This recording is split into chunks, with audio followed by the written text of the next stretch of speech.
팩, 제로, 정보, 제로, 그야말로 취업 준비. 제로인 취준생을 위한 취업정보쇼 취업을 부탁해. 안녕하세요. 안녕하세요. 네, 오늘도 취업의 문을 향해 힘차게 달려볼까요?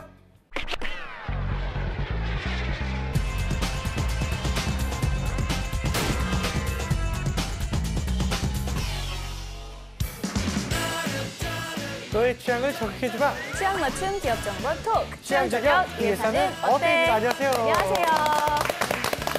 네, 오늘도 저희와 함께 해주실 분들 소개할게요. 취업 컨설턴트 홍기찬 쌤, 취향 저격수 양상국형, 캠퍼스 특파원 조동원 학생 나왔고요. 그리고 빅데이터 전문가 전민기 팀장 나왔습니다. 어서 오세요. 안녕하세요. 안녕하세요. 우리 새로운 얼굴이 도곤 학생. 네. 너무 오랜만에 봐서 반가워요. 네. 자기소개요. 저 취향 저격으로 4개월 만에 돌아온 조도건입니다. 오랜만에 집에 돌아온 것처럼 참 기쁜데요. 아우, 한편으로는 또 오랜만에 방송이라서 굉장히 떨리고 설레네요. 아, 열심히 하도록 하겠습니다. 알겠습니다. 우리 저 상국형님 보셨을 때 첫인상이 좀 어떠신가요? 관상이 밝아. 아, 관상이 밝아요. 참 착한 친구거든요. 예. 영훈이보다 나. 영훈이보다 그건 인정할 것 같습니다. 예. 네. 일단 오늘 알아볼 기업이 어디인지 화면으로 만나보시죠.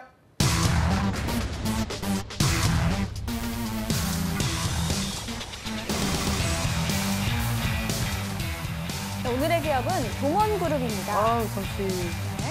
이 동원그룹의 모기업은 1969년에 세운 동원산업으로 창업자 김재철 회장은 이 정부가 수산진흥정책을 추진하자 일본에서 참치 연승선인 동원호 두 척의 배를 빌려 사업을 시작했다고 합니다.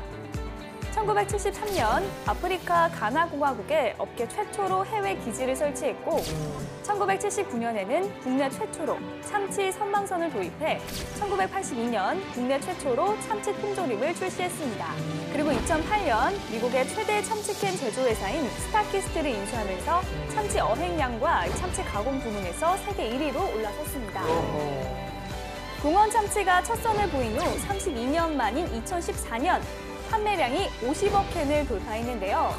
현재 동원그룹은 수산업뿐 아니라 금융, 식품, 포장재 등으로 사업을 확장하며 40여 개의 계열 회사를 거느리고 있고요. 네. 매출액은 2016년 기준 4조 6,830억 원이라고 합니다. 아우, 대단합니다. 당연하게 이제 국내를 대표하는 수산 기업인 동원그룹인데요. 네. 그 기업에 대한 이미지부터 이야기를 해볼까 하는데 우리 도곤 학생, 예, 첫 이미지 어땠나요, 좀? 누구나 다들 동의하시겠지만 네. 동원하면 참치가 먼저 딱 떠오르잖아요. 그렇죠. 그 축구 선수 중에서도 제가 지동원 선수를 굉장히 좋아하는데 저는 강동원이. 강동원 네, 선수입니까? 네. 별명으로 이제 참치라고 이제 지참치라고 이렇게 이야기할 정도로 그렇죠. 동원하면 정말 참치, 참치하면 동원이라서 이번에 그 캠퍼스를 다니면서도 많은 학생들이 동원하면 참치를 먼저 떠올리더라고요. 네. 저는 강동원이요. 강참치 씨. 네. 네, 빅데이터 상에는 일단 어떻게 나타나는지 한번 볼게요. 네, 지난 1년 동안 51,200여 건 정도 언급이 됐습니다. 동원처럼 사실 깔끔한 빅데이터가 없었어요. 연관어 동원하면 참치, 참치하면 동원, 다른 연관은 필요가 없었고요. 깔끔하네요. 뭐 마이드 참치라든지 종원, 라면 참치, 식품의약품 안전처 이런 것들이 나왔는데 광고 모델로 이제 송중기 씨를 쓰고 있더라고요. 그렇죠. 여기에 대한 좀 키워드가 좀 있었고요. 그래서 이제 브랜드 이미지에 있어서 광고 모델이 참 중요하다라는 생각을 해보는데 이제 제가 이제 목표가 하나 생겼습니다. 네. 이 방송을 하는 동안 광고 모델 하고 싶어요? 양상국 씨를 네, 양상국 씨를. 꼭 그 참치 모델로 만들겠다. 왜 어떤 관련성이? 송중기 씨는 강아지상이잖아요. 예. 우리 양상국 씨. 참치상인가요? 보세요. 살다 참치상은 또 처음 봤네요. 아니 저는 꽁치 같지 않아요? 아니야. 치킨 정도면 사이즈가 이거는 괜찮다. 누가 봐도 참치상이에요. 아, 제가 볼 그렇군요. 때는 그래서 저뿐만 아니라 여러분들도 오늘부터 차라리 치킨 강도나 제 시선 세상이라고. 아니 그래서 양상국과 참치를 우리가 매일매일 좀 검색을 해주면 5명이서 되겠어요? 그거 꾸준히 하는 게 중요합니다. 그래서 꾸준히요? 네, 하루에 좋은 10번씩 결과를 할게요. 안 올라오면 너희 탓이다. 나는 동원 참치만 쳐볼게. 알겠습니다. 일단 홍쌤께서 또 취준생들에게 이제 동원은 어떤 기업인지 좀 설명 좀 부탁드립니다. 실제로 채용이 뭐 작년 하반기에 있었거든요. 그래서 네. 올해 하반기 때도 공채가 뜰 것 같은데 의외로 계열사가 상당히 많이 뜹니다. 그러니까 동원산업, 동원 F&B, 동원 홈푸드 나왔던 직무들은 이제 영업 쪽 직군들이 많았죠. 그러니까 물론 기술직도 소소하게 있지만 그러니까 문과 학생들 입장에서는 또 하반기에 노려볼 만한 회사가 아닐까. 있다. 그렇게 좀 판단하시면 되겠습니다. 네. 알겠습니다. 자, 이번에는 취준생들의 생생한 이야기를 들어볼 텐데요. 어디를 다녀왔나요? 저는 이번에 동국대학교를 다녔습니다. 학생들이 굉장히 선남선녀가 많아서 취재를 하면서도 굉장히 기분이 좋았는데요. 그럼 한번 보실까요? 섬녀 많았어요. 네. 알겠습니다. 친구들의 이야기는 영상을 보고 나누겠습니다. 네, 시청자 여러분 안녕하십니까? 오랜만에 취향저격으로 다시 어색해, 인사드리게 된 어색해. 조동원입니다. 다들 많이 잘 어색하네요. 지내셨나요? 저는 지금 대학교 100주년 기념비학교에 와 있습니다. 부처님의 자비가 가득한 학교, 대한민국 명문사학인 동국대학교에서 동원그룹과 관련해서 동국대학교 학생들은 어떤 생각과 어떤 궁금증을 가지고 있는지 한번 확인해 보러 가겠습니다. 같이 가시죠. 아우 어색해. 익숙해지겠죠? 네, 여러분 제 첫 인터뷰를 든든히 이렇게 선남인가요? 지원해주러 제 고향 아, 저분이 선남, 선녀 중에 선남이에요? 예, 제 친구입니다. 간단한 자기소개 좀 부탁드려도 될까요? 네, 안녕하세요. 경찰행정학과 4학년 오, 서준휘입니다. 경찰행정. 그룹에 목소리가 대해서 그러게요. 이미지를 가지고 계신가요?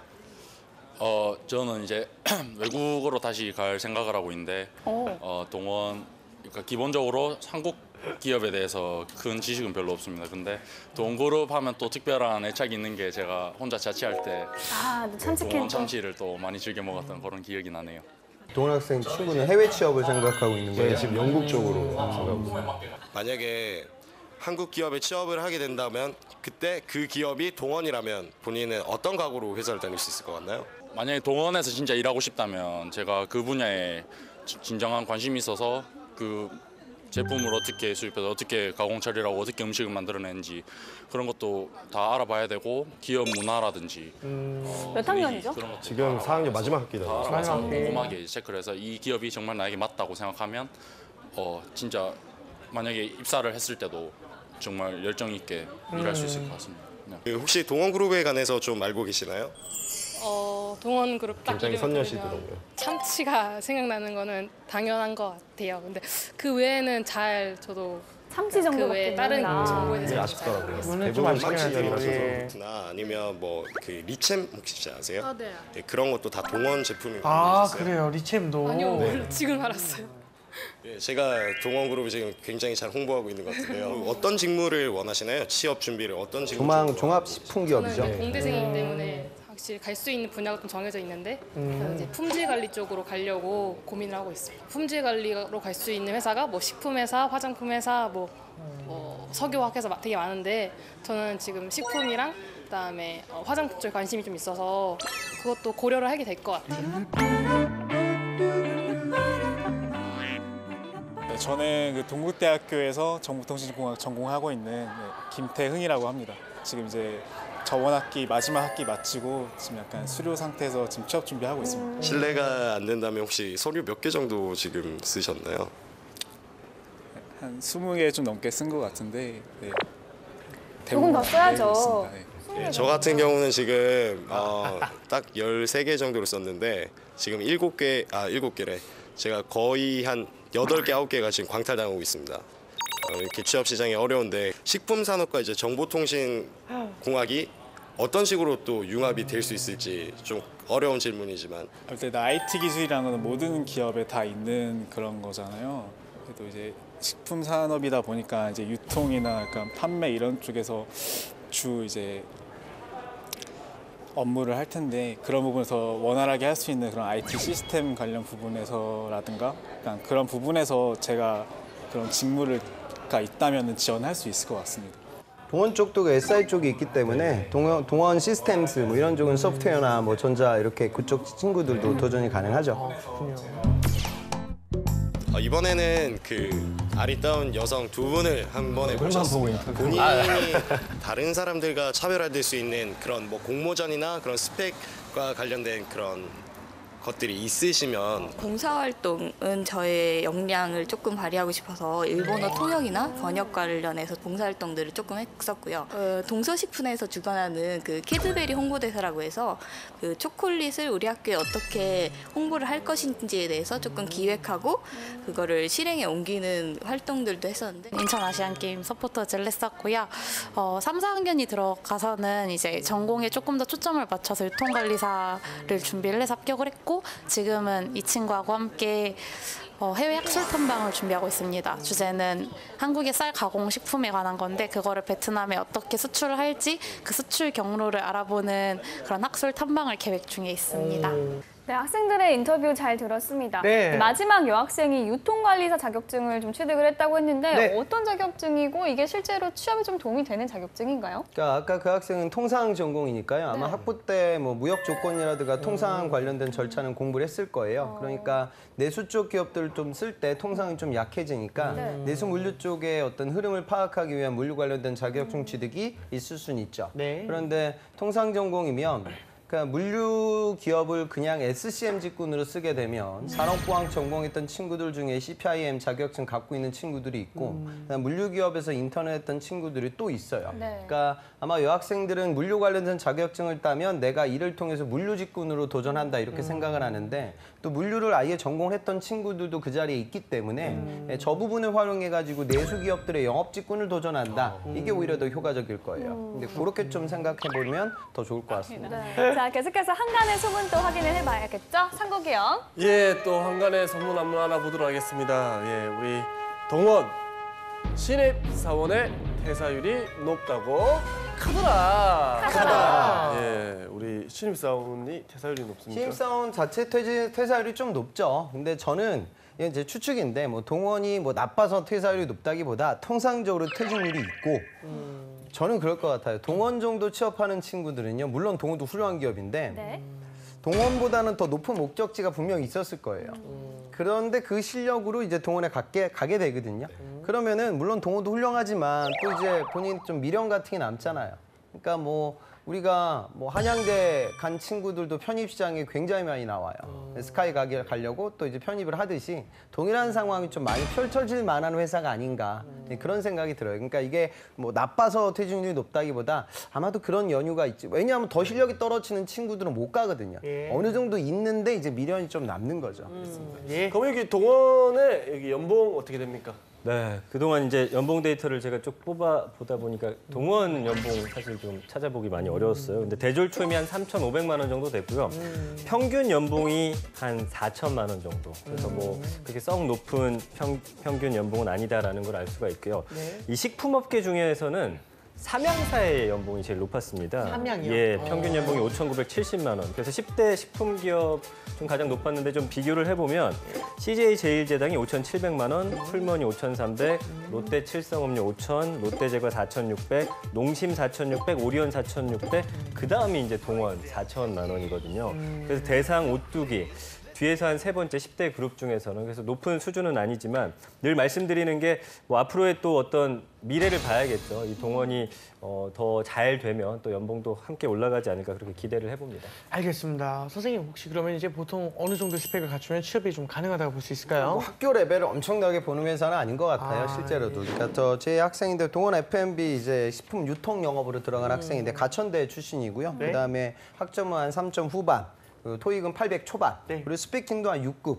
해외 인턴은 하나 있었어요. 그러니까 이 정도 이력이라고 하면 경영학도였고요, 전공은요. 그러니까 충분히 입사 가능하고 또 그다음에 예전에 그 테크팩 솔루션이라고 해가지고 포장 영업하는 아주 특수한 포지션이 있는데 거기 뚫었던 제 여학생은 이제 강원도 지역에 있는 국립대 출신이고요. 그 다음에 나이가 많았어요. 한 27 정도 되는 나이 취업이 됐었고 전공은 상경계고 학점은 한 3점 후반 그리고 어학점 수는 한 900. 그 정도 수준으로 뚫었거든요. 그러니까 지방대 학생인데도 좋은 기업에 취업이 성공했죠. 그러니까 여러분들 요즘 학교 레벨 이런 것들보다는 본인의 경험과 기질 싸움이다 이렇게 생각하셨으면 좋겠어요. 알겠습니다.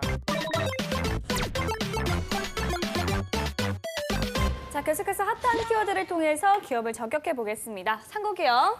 예, 또 핫한 키워드로서 여러분들 취향을 저격하도록 하겠습니다. 네. 꾸기의 해시태그입니다. 우리 동원의 우리 첫 번째 해시태그 뭔지 보도록 하겠습니다. 예, 샵 동원 참치라면 샵 건강한 참치입니다.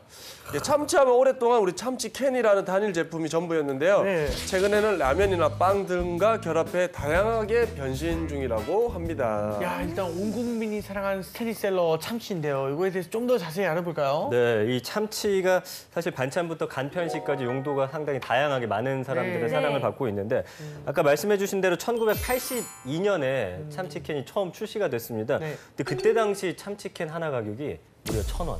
그 당시에. 굉장히 고급 식품이었어요. 그래서 제 기억에 1988년도에 제가 먹었던 짜장면 값이 한 650원 정도니까 진짜요? 82년에 1,000원이면 상당히 비싼 음식이었죠. 근데 이제 1990년대를 거치면서 편의식품으로 자리를 잡았고요.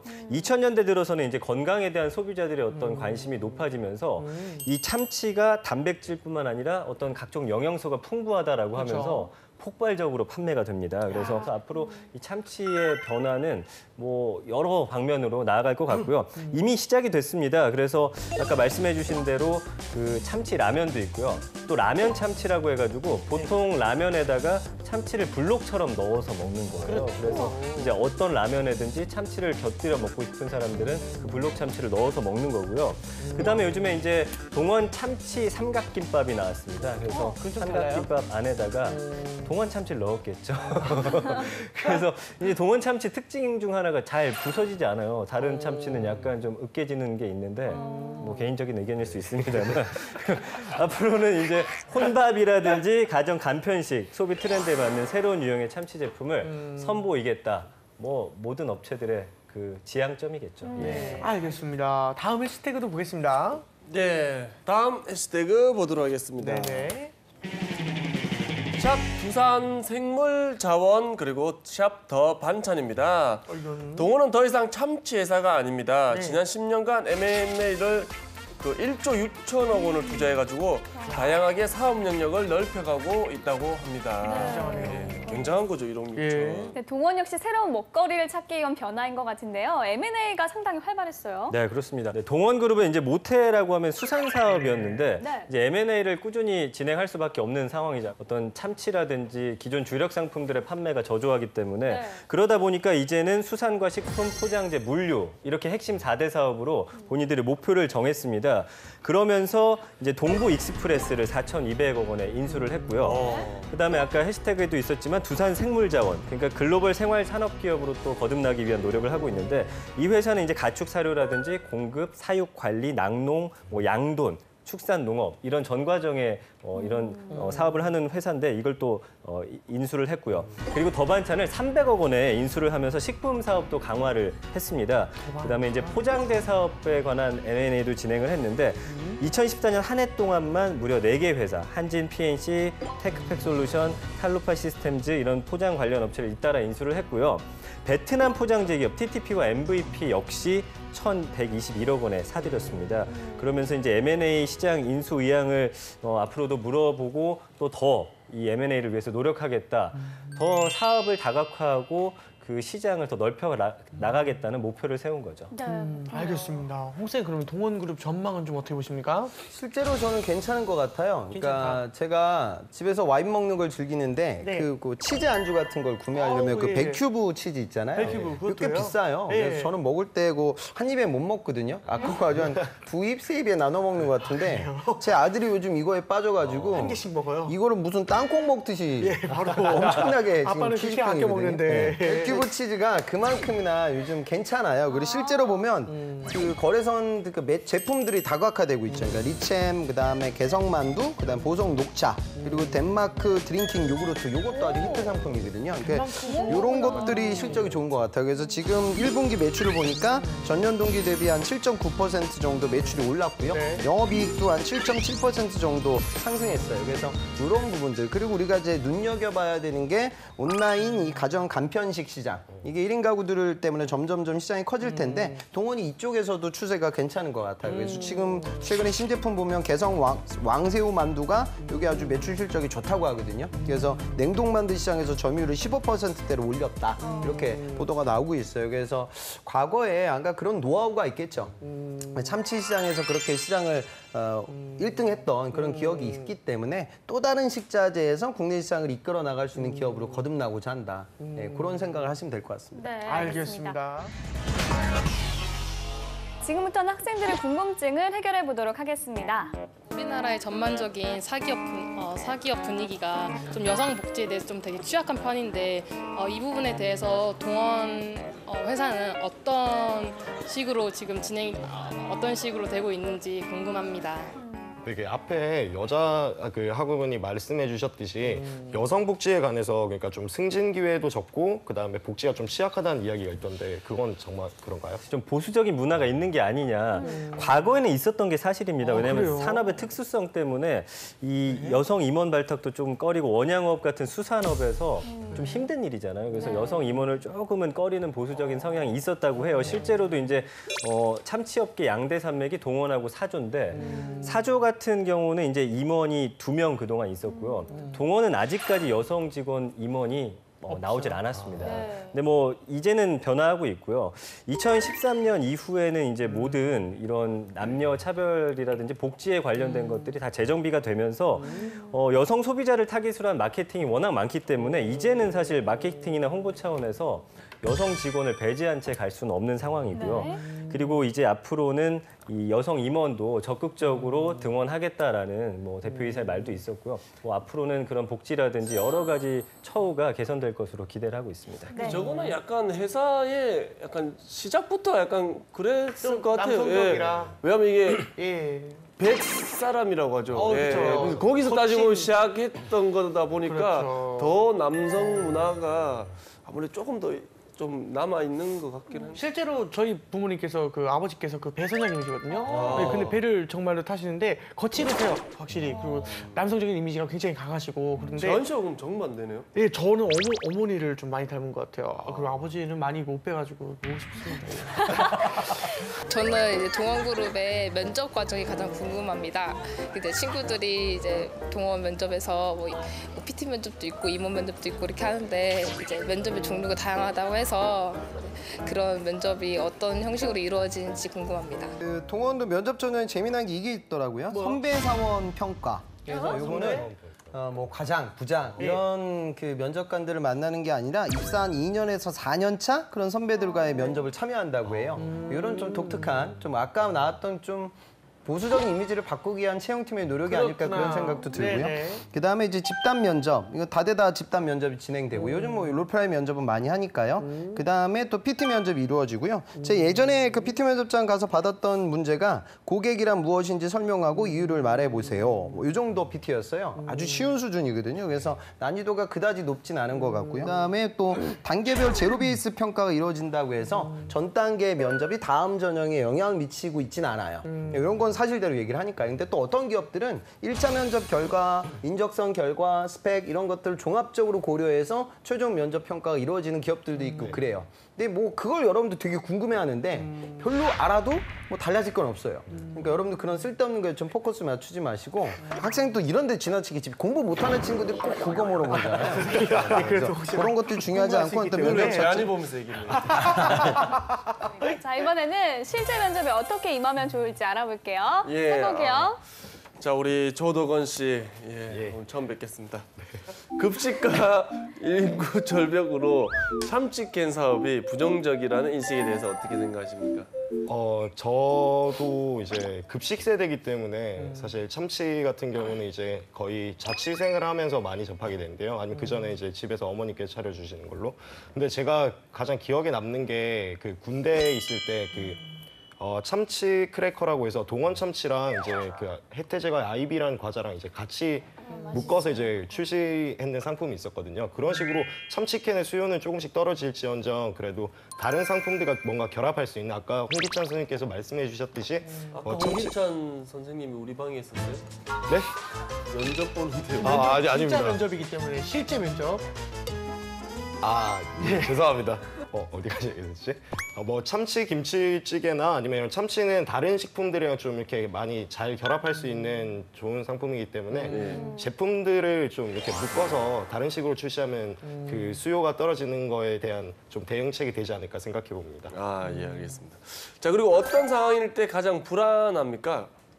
제가 불안한 거 말씀이십니까? 네. 그럼 내가 불안한 거 혹시나 면접관이 불안하시겠어요, 설마? 제가 불안한 거는 사실은 요 근래 계속 취업 준비를 하다 보니까 그 몇 개의 서류 같은 거 떨어지면서 그 클릭을 누르는 게 가장 불안이시더라고요. 그 순간이. 현실적이다. 합격, 비합격을, 불합격을. 그전에는 그냥 이렇게 에이, 떨어졌네 하고 말하는데 이게 몇 개가 떨어지다 보니까 이건 떨어지면 안 될 것 같은데 하면서 딱 그 누르는 그 순간이. 왜 본인이 떨어진다고 생각합니까?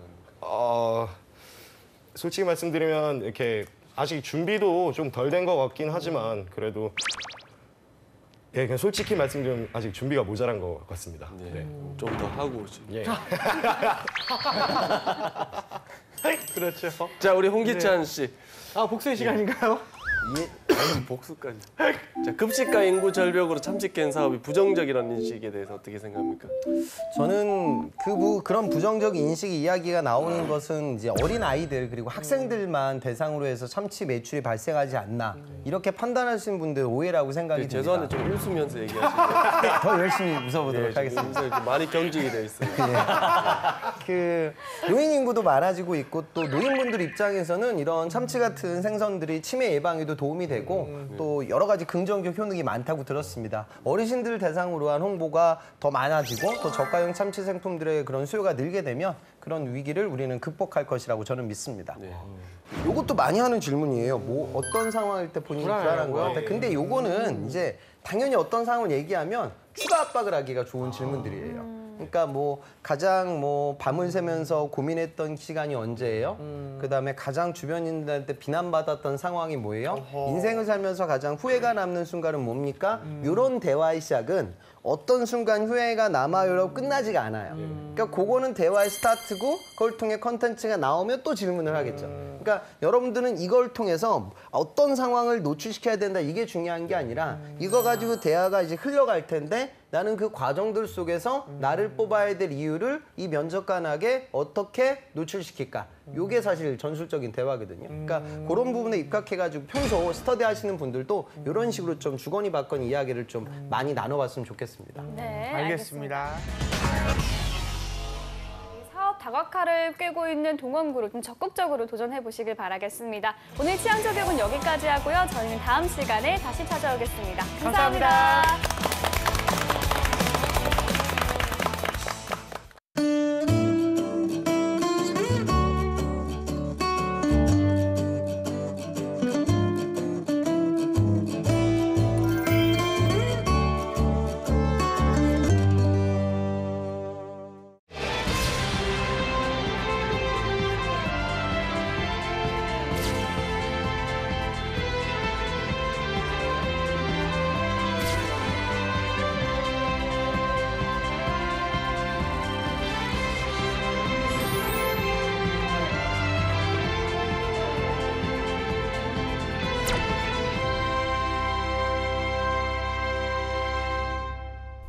안녕하세요. 네, 안녕하세요. 네, 안녕하세요.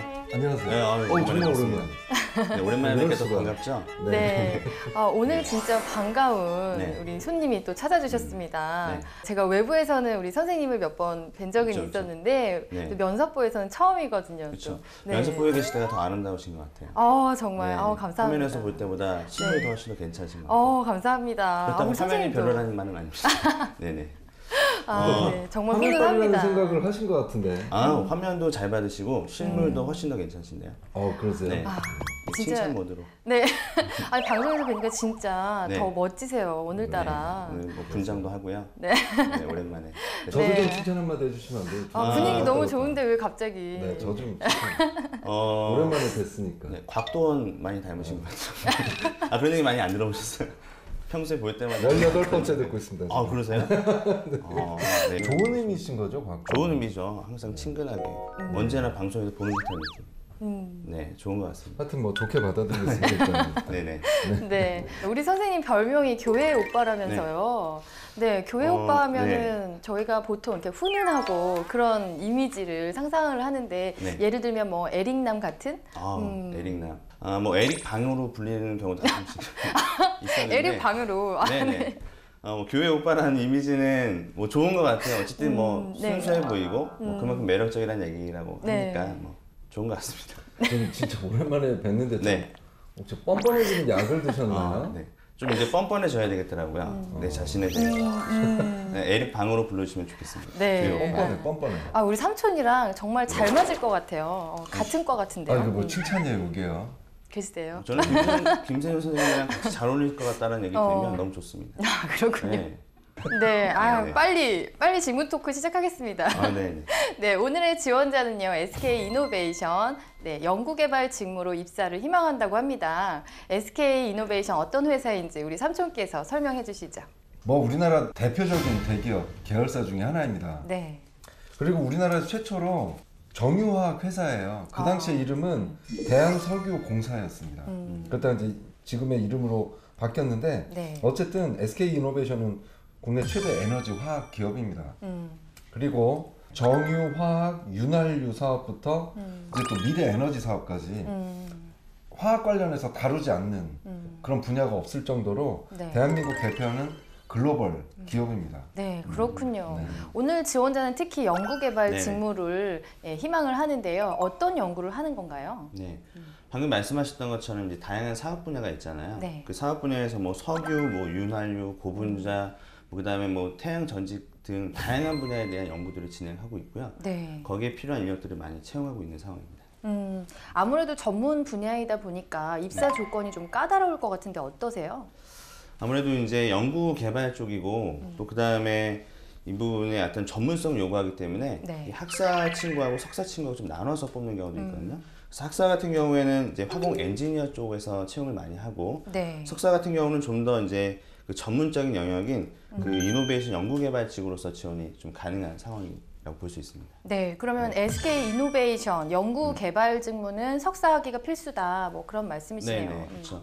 석사가 일단 기본적으로 필요하고 네. 그다음에 전공에 대한 부분들도 어느 정도 정해져 있다고 보시면 돼요. 그러니까 일반적으로 화학공학이라든지 화학 소재 쪽, 뭐 재료 쪽 친구들, 그다음에 그 외에도 뭐 기계나 전기, 뭐 금속 분야 등 이공 계열의 어떤 친구들이 많이 가는 분야다라고 볼 수 있겠죠. 네, 좀 까다롭다는 생각이 들긴 하지만 전문 분야이니만큼 뭐 그럴 수밖에 없겠네요. 네. 네, 우리 SK에서 탈스펙 프로그램을 2013년부터 계속 해오고 있는데 어떤 프로그램인가요? 이게 그 탈스펙 전형이 좀 그 당시엔 아주 신선한 충격이었죠. 네, 맞습니다. 서류 전형을 면제를 해준다. 그렇죠.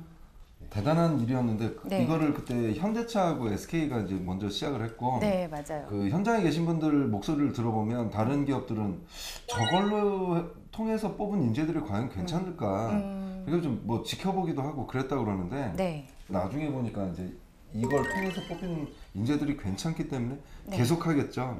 그래서 이거는 이제 뭐 탤런트 전형이라고도 하고 네. 그래서 바이킹 챌린지라고 하는데 그때 롯데그룹 지원자 나왔을 때 저희가 저 스펙타클 전형 설명을 했었는데 네. 똑같습니다.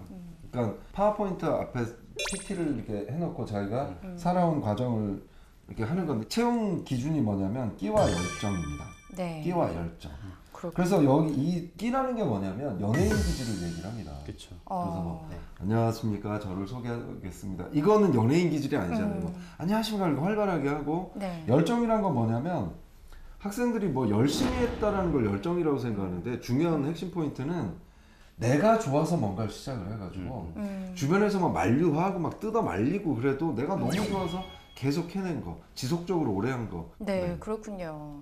우리가 2011년부터 그 현대자동차 자페어에서 네. 5분 PR을 도입을 그렇죠. 시작으로 해서 그 이후에는 2012년부터 뭐 KT는 달인 채용, 그렇죠. 뭐 SK는 뭐 바이킹 챌린지 이런 식으로 계속 뭐 열린 채용, 네네. 탈스펙 열풍이 계속 이어져 가고 있는데요. 취준생에게는 이런 채용하고 더불어서 같이 진행되고 있기 때문에 좋은 기회인 것 같습니다. 많이 활용하셨으면 좋겠어요. 그렇죠. 근데 오히려 끼와 재능, 열정을 본다는 게 훨씬 더 어려운 거 아닌가 혹시? 제가 볼 맞아요. 때는 맞아요. 끼와 재능을 준비했던 친구들이 막 이렇게 취업 공채 막 지원하고 그러진 않을 것 같다는 생각도 들고요. 네. 정말 이런 게 있으면 좀 다른 쪽으로 빠져야 되는 게 아닌가 뭐 이런 생각도 들거든요. 네. 더 어려운 전형인 것 같아요. 맞아요.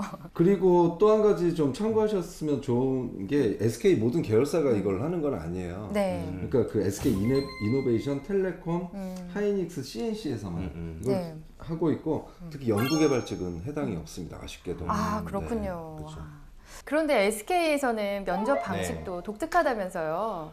독특할 뿐만 아니라 굉장히 좀 많이 어렵다라고도 볼 수 있어요. 왜냐하면은 경험을 굉장히 꼬치꼬치 캐물어 보는 스타일이거든요. 네. 그러니까 한 명의 면접자가 들어가가지고 자기소개서에 쓴 내용들을 면접관이 밑줄을 그어가면서 일일이 꼬치꼬치 캐물어 보기 때문에 네. 만약에 내가 그 자기소개서에 거짓이 있거나 그러면 이제 금방 들통나게 되는 뭐 그런 형태의 면접이라서 굉장히 좀 어려운 부분도 있고요. 그 고비를 잘 넘기면 이제 그 다음에는 뭐 협상 면접 같은 것도 보는 회사들이 있어요. 이노베이션 같은 경우 협상 면접을 보는데 각자 다른 테이블에 이렇게 앉아있는 팀원들끼리 어떤 그 협상 카드들을 하나씩 받습니다. 네. 그와 관련돼서 그 각각의 팀원들이 협상 이제 진행하는 거고요. 그 진행 과정에서 이제 뭐 내가 이렇게 줄 테니 너희도 이렇게 줘라라고 하는 일종의 협상 과정과 커뮤니케이션을 하게 되겠죠. 그럼 성격 나오거든요. 네. 아무래도 우리가 원하는 것들을 이제 못 얻게 되면 거기서 막 되게 마음이 급해지기도 하고 뭐 그런 부분들 때문에 협상 면접을 통해서 이 사람이 얼마나 이제 효과적으로 커뮤니케이션 하는지 뭐 이런 것들이 좀 평가하는 그런 요소들도 있다고 보시면 돼요. 재밌는 것 같아요. 근데 이 협상이 어려워요, 사실. 어려워요. 실제로 하게 되면 굉장히 어렵습니다. 제가 이 협상과 관련해서 그 들은 게 있는데 네. 우리나라에는 협상 전문가가 그렇게 많지가 않대. 거의 없대. 근데 외국에는 협상 전문가 많다고 그래서 제가 한번 왜 그럴까 생각을 했는데 우리나라 사람들은 바로 협상 시작한대요. 자, 해봅시다. 얼마야? 얼마나 줄 수 있는데. 단도직입적으로. 네. 근데 이제 외국, 유럽이나 미국 사람들은 바로 하지 않고 뭐 오늘 넥타이 색깔 아주 좋으십니다. 이게 기술이거든요. 라포 형성하고 그렇죠, 심리전을 그렇죠. 이용해서. 그래서 협상 그 면접을 처음 하시는 분들은 협상이 좀 모른 채로 들어가는 경우도 있거든요. 네. 그 초반에 여유 보이는 것도 저는 괜찮다고 생각합니다. 저도 학생들한테 그 협상 면접에 대한 준비를 할 때 방금 말씀하셨던 것처럼 좀 뭔가 그냥 분위기를 만들 수 있는 그 라포를 좀 형성하고 그 다음에 원하는 바를 제공하면 훨씬 더 순조롭게 갈 수 있다. 이런 커뮤니케이션도 보고 있다라고 말을 하거든요. 근데 아무래도 학생들은 좀 긴장된 상태이다 보니까 그런 것도 다 까먹고 바로 달라 이렇게만 얘기하는 거죠. 얼마 줄 건데? 맡겨놨나. 그렇죠. 정말 바로 그다음에 달라고 하면 안 되죠. 협상 면접이 시간 제한이 있어요. 아, 그렇군요. 그러다 보니까 그 시간 안에 협상을 완료해야 되거든요.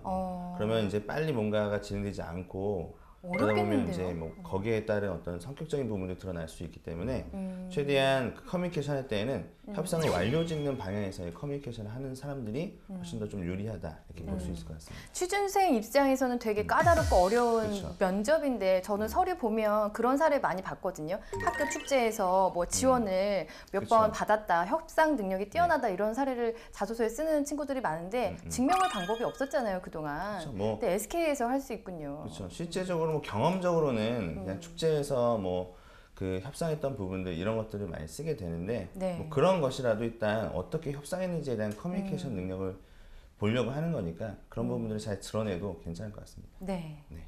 최근 또 대기업에서 채용을 줄이고 있는데 우리 고민을 하고 있는 우리 취준생들에게 좋은 소식이 있다면서요? 네. SK 이노베이션 같은 경우에는 최근에 신사업에 무려 3조 정도를 투자할 계획이라고 하더라고요. 3조면은 뭐 엄청난 어떤 투자라고 그쵸. 볼 수도 있겠죠. 그렇죠? 그래서 최근 5년간에는 앞으로 한 1,200명 정도를 더 채용할 계획이다라고 얘기를 하고 있고요. 그 다음에 어떤 뭐 배터리 사업이라든지 그 다음에 뭐 다양한 어떤 기업과의 인수합병을 통해서 보다 여러 어떤 분야의 인재들을 많이 채용할 거라고 예상이 되고 있고요. 네. 그 다음에 SK 이노베이션은 공채를 좀 100명 이상, 그 다음에 경력이나 기술직 신입은 한 120명 정도 이상 뽑는다고 하니까 아마 굉장히 좋은 기회가 될 것 같아요. SK 이노베이션은. 꼭 그 계획이 이루어졌으면 하는 바람이네요. 네. 대기업 하면 또 복지가 빠질 수 없는데요. SK 이노베이션 어떤 복지가 있나요? 특별한 복리후생이 있다면서요? 네네. 복지 좋잖아요, 대기업. 네. 근데 여기는 두 가지 있습니다. 뭔가요? 행복은행 복지카드.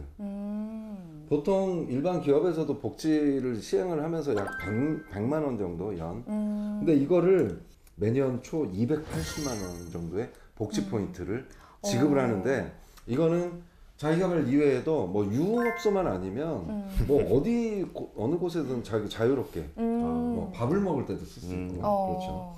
그리고 두 번째 직원들의 또 건강을 생각을 해서 약 120만 원의 개인연금 또 지급한다고 하네요.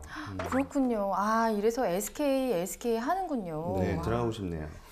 개인연금 120만 원 끌리는데요. 네, 어마어마하네요. 그럼 마지막으로 우리가 궁금한 거 있는데 초봉 알고 가야 되겠죠? 네. 연 3,300만 원 이상. 3,300만 원 이상. 네. 거기에 그 아까 행복카드 네. 복지 포인트에다가 개인연금까지 하면 뭐 복지가 상당합니다. 정말 다들 들어가고 싶어서 안달을 나겠어요. 네, 그러면 이제는 직무 토크를 계속 해봤고요. 이제부터는 그 시간이죠. 바로 그 시간. 저희가 기다리는 셀프 영상 시간입니다. 지원자의 그 입사를 위한 노력이 빼곡히 담겨 있는 그 셀프 영상을 보시면서 계속해서 얘기 나눠보도록 하겠습니다.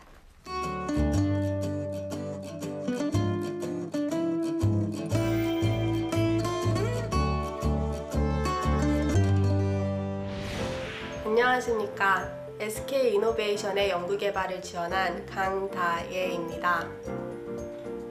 저는 대학원 연구실에서 시험가스 리파이너리 과제를 진행하면서 시험가스에 대한 관심이 많아졌습니다. 시험가스란 이산화탄소, 일산화탄소, 메탄과 같이 탄소가스가 하나인 가스를 의미합니다. 이러한 가스는 기후변화의 주된 원인인데 이를 화학적으로 전환하면 고부가 가치 상품을 개발할 수 있을 뿐만 아니라 기후변화에 예방할 수 있어서 영구적 가치가 매우 높습니다. 그러던 중 SK 이노베이션에서 세계 최초로 이산화탄소를 주 원료로 한 그린폴이라는 고분자 상품을 개발하고 이를 생산하고 있다는 기사를 접하게 되었습니다. 이를 통해 SK 이노베이션에서 진행하고 있는 연구가 저의 연구와 밀접하다는 것을 알게 되었습니다. 연관 잘 시켰어요. 일단 저는 SK 글로벌 테크놀로지 기술원에서 저의 역량을 최대한 끌어올려서 그린폴과 같은 고부가 가치 상품을 개발하겠습니다. 학부 시절 유기금속화학과 고분자 화학을 수강하여 지글러 나타 촉매, 메탈로센 촉매와 같은 고분자 중합 촉매와 고분자의 물성 및 중합 반응에 대한 이론 지식을 습득할 수 있었습니다. 이후 실무 경험을 쌓기 위해 대학원에 진학하였고 응용 유기금속 연구실에서 불균일계 촉매 및 담지체를 개발하는 연구를 수행하였습니다. 이는 SK 이노베이션의 신촉매 개발과 밀접하며 단일 활성점 중합 촉매 및 담지체를 개발하여 고성능 폴리올레핀을 개발하는 데 도움이 될 것입니다.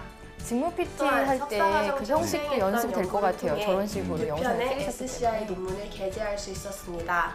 이러한 저의 노력은 SK 이노베이션에서 지적재산권을 확보하는 데 도움이 될 것입니다. 이러한 저의 이론 지식과 연구 경험을 바탕으로 SK 이노베이션에서 고부가 가치 상품을 개발하는 데 이바지하겠습니다. 감사합니다. 저렇게 밝은 나 박수 쳐주고 싶어요. 밝은 표정으로 잘했어. 이렇게 네. 차분하게 잘 얘기를 하네요. 잘 연결시키고 네. 여기서는 일단 직무적합성이라든가 회사적 합성까지 좀 저는 볼 수 있었습니다. 네. 지원 동기하고 입사 후 포부가 뭐 아무래도 한꺼번에 다 나온 거기 때문에 저는 잘 한 것이 아닌가. 이렇게 항상 방방 뜰 수는 없잖아요. 이렇게 그쵸, 지원자들이. 근데 또 이제 직무에 맞게 또 차분하게 잘 얘기를 한 게 아닌가. 그런 생각이 방방 뜬다는 게 어떻게 하는 건가? 제가 나온 방방이라고. 일단 네. 제가 생각할 때는 석사 채용에 있어서 가장 중요한 요소는 이 친구가 어떤 연구를 진행했고 네. 그 연구가 우리 회사에 얼마나 적합한지가 가장 중요한 요소거든요. 그렇죠. 그러니까 그런 부분들이 가장 중요한 요소라고 볼 때 이 친구가 지금 자기가 연구했던 부분들이 SK 이노베이션에 어떻게 적용될 수 있는지를 얘기하고 있는 것이기 때문에 네. 그런 면에서는 아주 적합도가 높다 이렇게 저는 볼 수 있을 것 같아요. 맞습니다. 네. 네. 자, 그러면 우리 강다혜 씨 자기소개서, 네, 이력서, 입사 서류를 컨설팅을 해볼 텐데요. SK 이노베이션은 특히 자기소개서 평가 기준, 그 비중이 높다고 합니다. 조금 더 저희가 힘을 쏟아서 봐야 될 것 같아요. 아, 네. 이력서 먼저 보겠습니다. 쏟아붓겠습니다. 네. 쏟아버. 저는 뭐 첫 페이지에서는 뭐 크게 문제될 만한 건 찾지는 못했고요. 네. 그냥 어쨌든 이쪽 분야로 관심이 많아서 네. 잘 지내왔다. 네.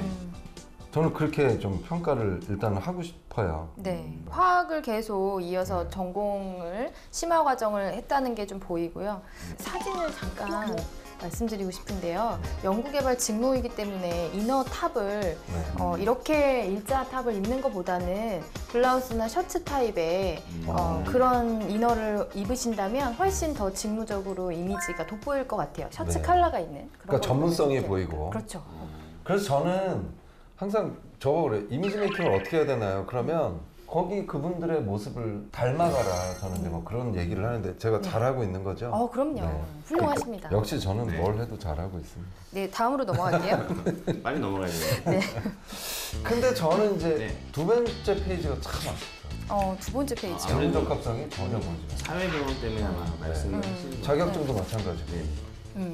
석사생의 경우에는 솔직히 말해서 기존에 합격했던 친구들도 뭐 자격증이라든지 그다음에 사회활동에 대한 경험들은 부족한 친구들이 많이 있었거든요. 네.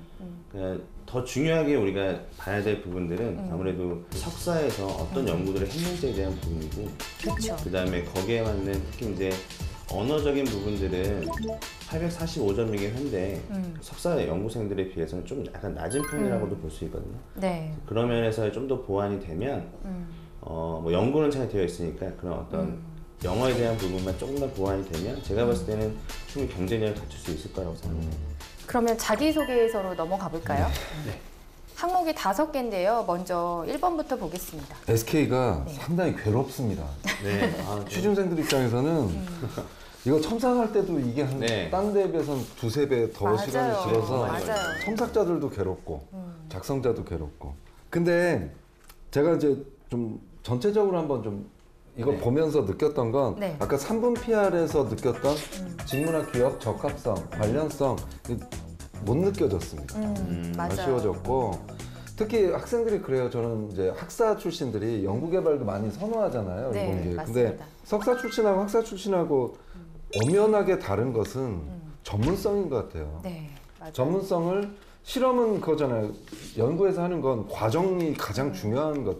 과정에 따라서 결과가 완전히 다르게 나오기 때문에 팩트 위주로 지식 위주로 뭐 하나 끝났을 때 나는 이런 전문성을 추가를 했다라든가 그런 식으로 딱딱 떨어지게 좀 썼으면 좋겠는데 여기 이렇게 보시면 이분은 그런 어떤 결과치보다는 뭐 동기들과 함께하는 뭐 이런 친해진다 뭐 그런 얘기들이 많이 나와서 그 다음에 자꾸 시행착오 뭐 어려웠던 거 이런 거 그런 것들이 많이 나와서 좀 저는 좀 아쉬웠었습니다. 이때 좀 보시면 알겠지만 전 전체적으로 1번 항목의 그 구성별로 비중을 보면 이 친구가 스타 기법으로 잘 쓰긴 했어요. 상황, 문제, 뭐 행동, 결과 이렇게 잘 썼는데 상황의 비중이 2단락이나 돼요.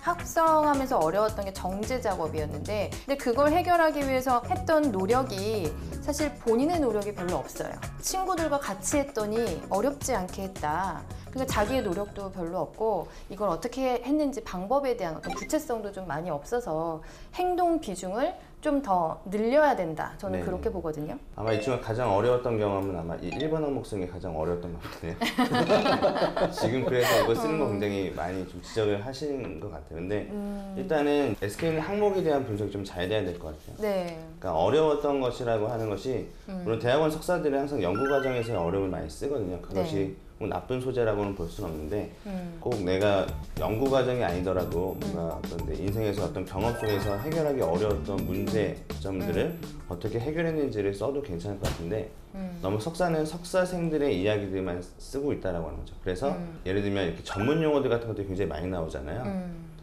보는 사람들은 이 분야에 대한 전공자가 다 아닐 수도 있고 또 석사는 석사 나름대로의 어떤 자기만의 전문 분야가 있기 때문에 이런 용어들이 좀 많이 들어가게 되면 오히려 더 좀 읽는 사람으로 하여금 잘 이해가 안 되는 그러한 부분들도 우리가 좀 참고해서 봐야 될 부분이라고 생각합니다. 이 친구가 좀 이렇게 뭐라 그럴까요? 그 친화적인 거 그런 것들을 좀 좋아하고 사람들과 어울리고 공동 작업 이런 걸 좋아하는 친구라는 건 알겠어요. 근데 이제 자기의 전문성을 조금 발휘하기 위해서는 자기의 성과나 행동 위주로 좀 작성을 해주셨으면 좋겠어요. 의미나 가치가 다 함께하기 위해서 친해지고 싶어서 이런 그러니까 내용들이 많이 나오거든요. 친화력보다는 협업 느껴지도록. 그렇죠. 네. 3번으로 넘어가겠습니다.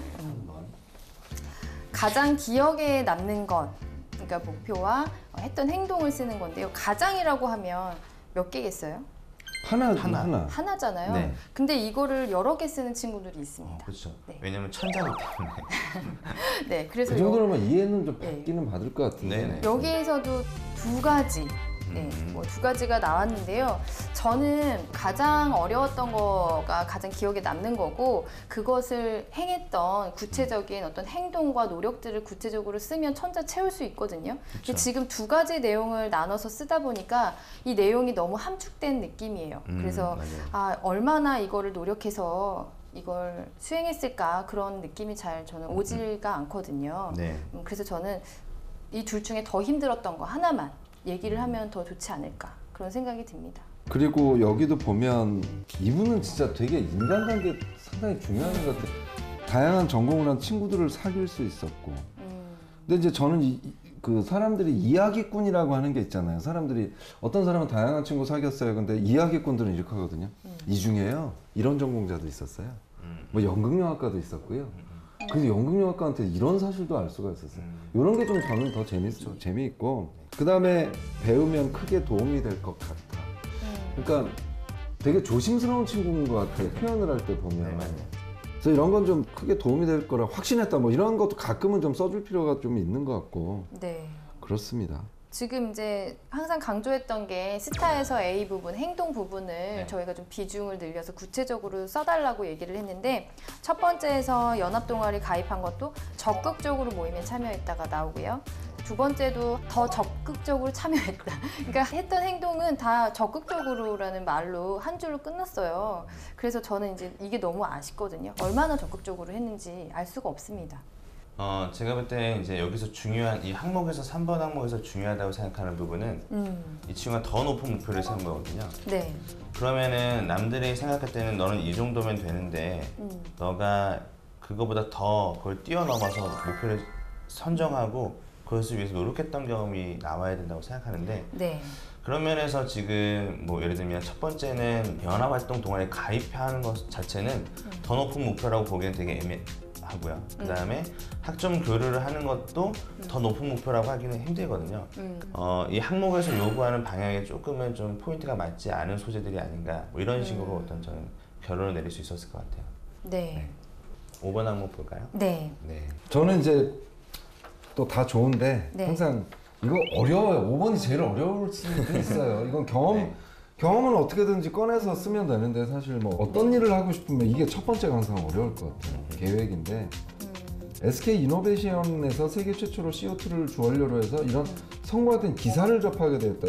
이걸 굳이 쓰려고 그러면, 이걸 좀 살리려고 그러면 언제 내가 어떤 상황에서 이 기사를 보게 됐고 왜 찾아봤는지 이런 게 들어가면 이런 게 살죠. 그렇죠.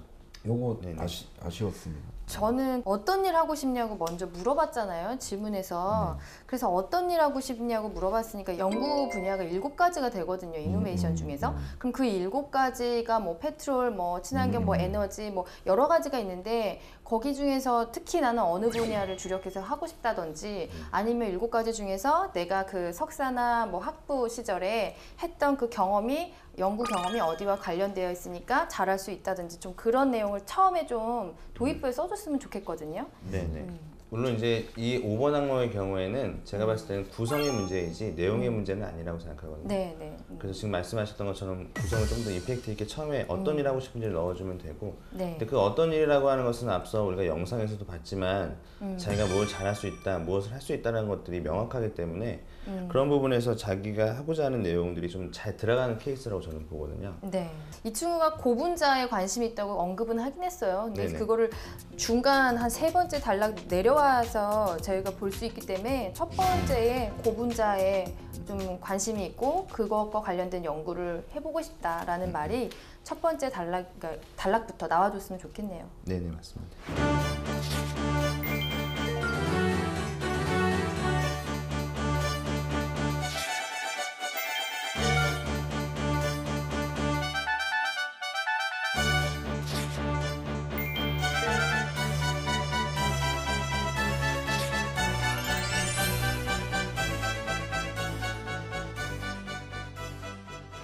그러면 이제 우리가 서류를 보면서 다혜 씨가 면접에서 어떤 질문들을 받게 될지 한번 짐작을 한번 해볼까요?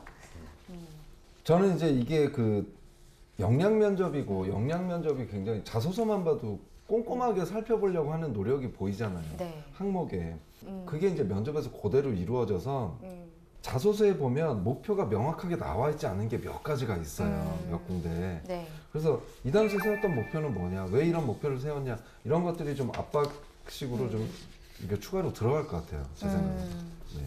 저는 뭐 일단 이력서에서도 보면 그 동아리 활동이나 뭐 연구 활동 이런 것들도 좀 물어보고 싶고요. 그다음에 졸업 논문에 대해서도 좀 물어보고 싶은데 석사 같은 경우에 직무 PT 할 때 졸업 논문 주제로 이제 발표하는 경우가 그쵸. 많잖아요. 그래서 그런 내용에 대해서도 좀 물어보고 싶네요. 제가 봤을 때는 이노베이션이니까 그 너가 살면서 가장 혁신적이고 그다음에 굉장히 창의적이었다라고 생각하는 것이 있으면 한번 얘기해봐라라고 하는 식의 질문들도 좀 할 수 있을 것 같아요. 왜냐면은 그 이노베이션이 다양한 사업부를 운영하고 있고 그것이 다 이제 혁신과 연관되어 있기 때문에 그런 기업의 어떤 요구하는 그 비전과 너가 그동안 준비했던 노력들이 잘 부합이 되는지에 대한 부분들도 물어볼 수 있는 좀 질문이 아닐까 이렇게 생각합니다. 좀 쉽지 않은 대답일 것 같아요, 그죠? 질문이 뭐 얼핏 들으면 평이할 것 같지만 또 이 석사 지원자 수준에서 또 어떻게 또 잘 얘기를 할까? 제가 석사 그 친구들 면접 보는 걸 이제 몇 번 보게 되면 결과적으로 굉장히 전문적인 것들은 안 물어보거든요. 왜냐면은 어차피 면접관들도 그 내용에 들어봤자 그걸 모두 다 이해할 수는 없다고 생각하기 때문에 너무 전문적인 내용에 대해서만 준비해 가기보다는 자기가 가지고 있는 어떤 스토리나 이야기들을 잘 풀어낼 수 있는 그런 준비들을 하고 또 그런 모습을 보여주는 것이 제가 봤을 때 이노베이션 합격하는 지름길이 아닐까라고 생각해요. 네. 그 연구개발직이 좀 이렇게 뭐 한 번에 연구가 막 되고 그러는 게 아니잖아요. 그쵸. 그래서 끈기 이런 것도 좀 네. 봐야 될 것 굉장히 같고요. 중요한 요소죠. 네, 스트레스 관리 뭐 이런 것도 참 중요한 요소인 것 같아요. 네. 알겠습니다. 자, 지금까지는 면접 질문에 대해서 얘기를 해봤고요. 자, 이제 실전에 들어가야 되겠죠. 네, 강다혜 씨랑 모의 면접을 진행해 보도록 하겠습니다.